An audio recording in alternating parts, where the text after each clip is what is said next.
What's up, guys? This is Brian Matrix. Welcome to Matrix Sessions LA in Los Angeles.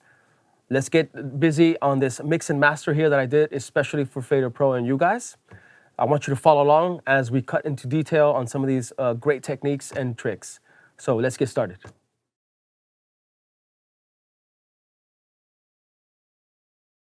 So I was taught in school to detect these kind of things. The big engineers will always call out, it feels hollow, it feels nasal.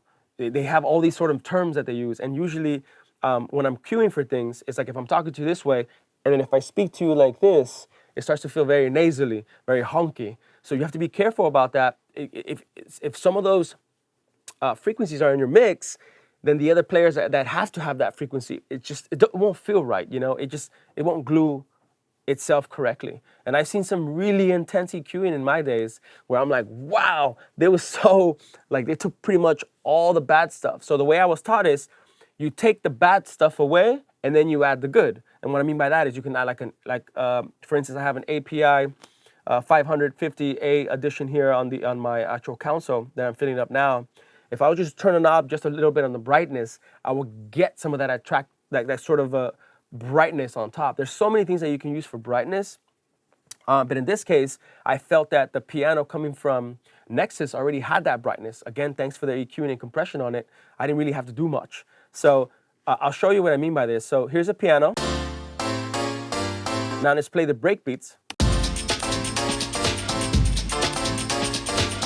If you listen to the breakbeat, I need the breakbeat to have some sort of mid-range as well because he's part of this situation here. Let's bring the pad line again.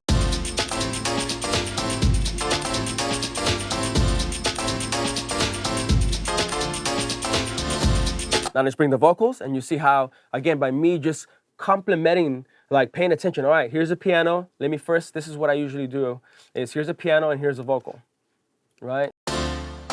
It's time to get down. By hitting the monitoring button, I can tell where that vocal is really coming from by just doing this. It's time to get down. That problematic area right there in 7-band would have easily crushed on the vocal. And at the end of the day, I need this piano to play right because there's other players in this scene. So the vocal, the piano, and the breaks are like my star at the moment. So I got to make sure they all comply. Guys, if you practice this on just like loops or like an 8-bar thing and like, okay, what can I do to make this sound better without touching volume? EQ will be your guy. We carve out some of the bad stuff, and then all of a sudden you're like, dude, everything just fits. There are sometimes when I have to be so aggressive. There are times where I do want to be aggressive, depending on how much element I have. So this is definitely a good technique and tip that you can do on your own, where I'm not using anything fancy. And believe me, guys, my setup has all the stuff. I have all the UAD stuff. I have all the waves. I have everything possible. I'm a beta tester as well. I have things for days. This EQ8 does exactly the same thing for me. I'm not boosting. I'm taking away. So it does a job for me. If you hear the crash, it's time to get down. Now let's hear this whole section here. It's time to get down. It's time to get down. It's time to get down. I mean, glove. Everybody's playing just nicely.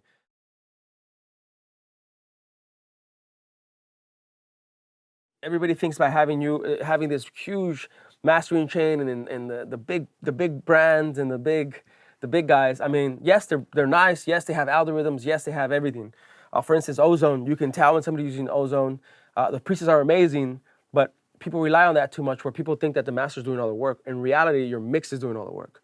I was taught that the mix has to be at 90% before you can throw in a mastering chain. So then the mastering chain completes the 10% to make it 100%. Now, I had other instructors that would argue this, and I had others that would argue and they would just kind of just do this, and nobody won that situation. But again, at the end of the day, they were like, hey, if this feels good to you, by all means, rock it. So let's open it up and see what I got going on. And as you'll see, everything's, again, stock. The first player I have EQ8, and I have it on what we call mid-side mode. This is one of my favorites because MS mode is pretty much stereo and mono. I can really identify or detect the problematic area on the stereo field, where in a regular EQ, if I were to go do that, I'm going to bring down mono and stereo at the same time. In this mode, I only bring down the stereo field without touching the mono field.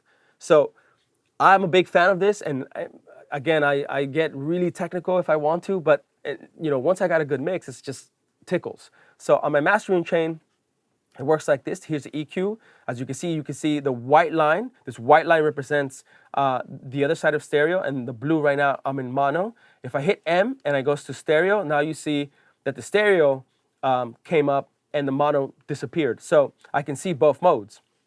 Now in the stereo field, I just easily took out between 100 to 200 hertz.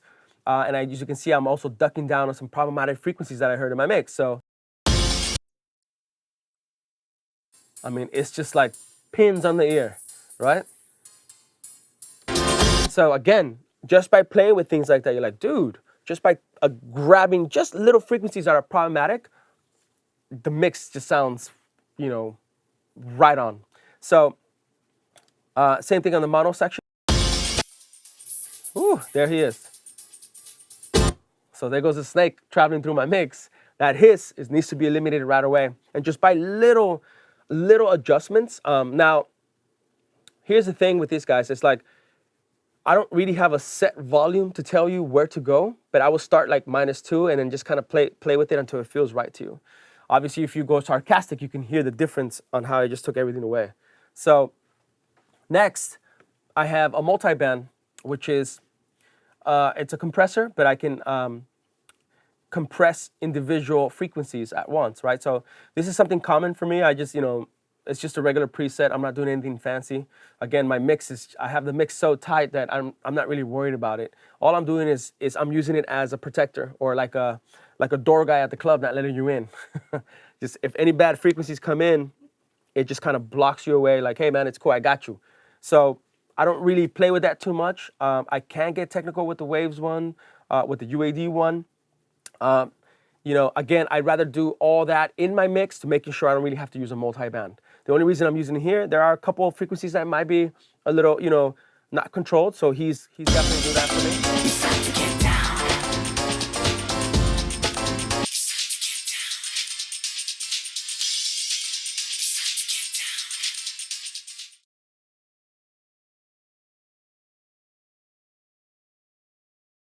That's what production's about. When people ask me, is production hard? I say, no, it's not.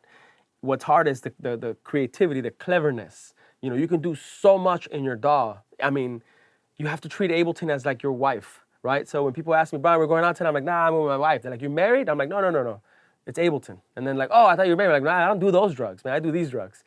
So to me, I have a relationship with my DAW that I know everything about her, like she knows about me. So when I have something in my head, I already know what to do. And when she plays it back, I'm like, good job. It's right there. So that way I can show my friends, this is what I was talking about, right? Because we all have that like, one pattern in our head that when you start jabbing it to your friend, they're going to make fun of you. Like, what are you trying to do? You're trying to sing?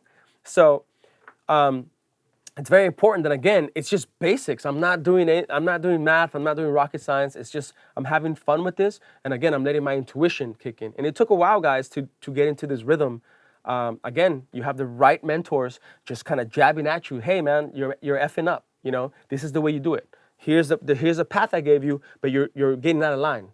And then what do? They smack you one time, they push you back in. Oh yeah, it was that easy. So once you get into this rhythm, you're like, oh, dude, it's not that it's hard. It's just I gotta come prepared, right? So I mean, you gotta show up to a new job not being prepared, or school with no backpack and no pencil, no paper. I mean, that's not prepared. You're not gonna look too well. So if you do your homework in time, like what is it that you're trying to achieve? If it's trap, if it's big room, if it's study the guys you like, study what key that they play in. A lot of these big guys that I like myself are in a certain key, and there's a reason they're in that certain keys, because the frequency feels good. It's usually F, G, right? So F sharp, F, G, G sharp. Just feels nice and just big there.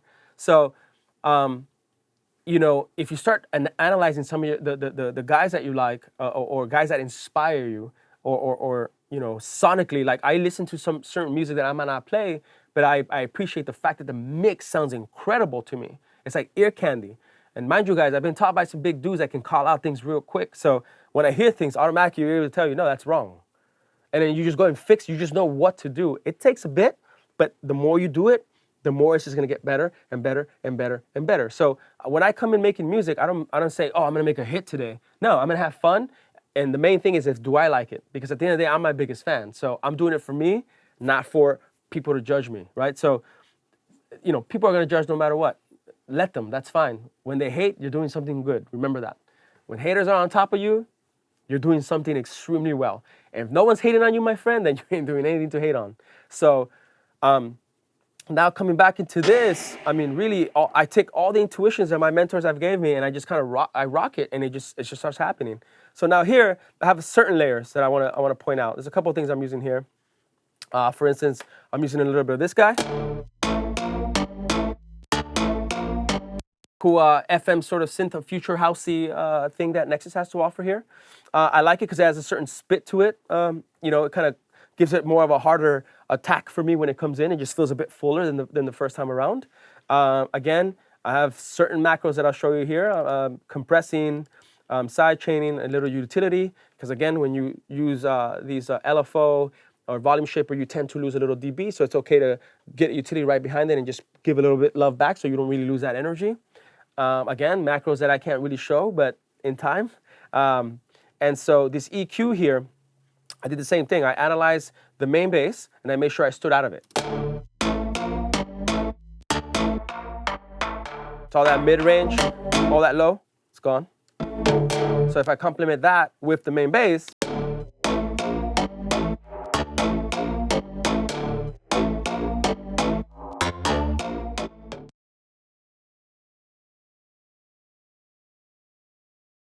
when I know that I'm like, say, 95% there, I just kind of play the whole track at a very, very low level. And the way I got taught was, obviously, because when you burst, you're bursting. Everything's just gonna sound good. Everything's just loud. But when you have it at a very sensitive level, you can really hear things that stand out, especially your hats, especially vocals. So all these things I keep in consideration, like in your car, right? Everybody knows to do the test car thing. So, which is cool. There's one thing that I do want to add to this. If you guys don't have Ozone 7, and Ozone 7, there's a really cool technique that I want to show you that I like to use. It's not only Ozone 7, you can use Sonox, it's called codecs, if I'm not mistaken. Let's bring that out. And I want to show you this last thing that I like to do, because I'm going to save you trips to your car. I'm going to save you trips to different monitoring systems. Just by doing this technique, I can hear how this track's going to sound in MP3 on real time, which is something that I need to start elaborating more, because I feel like, you know, a lot of people are not talking about this too much, where it's very important for us to hear in real time how it's going to sound on TV. Like they say it gets picked up on TV, and then they call you for some stuff. Hey, can you do this? And you have no idea what the hell they're saying. Ozone 7 allows you to do these kind of things, right? So let me go to Ozone 7. And again, if you don't have it, there's other alternative plugins. But I like Ozone 7 in a way. You know, I'm a fan of Ozone. They've always done great stuff.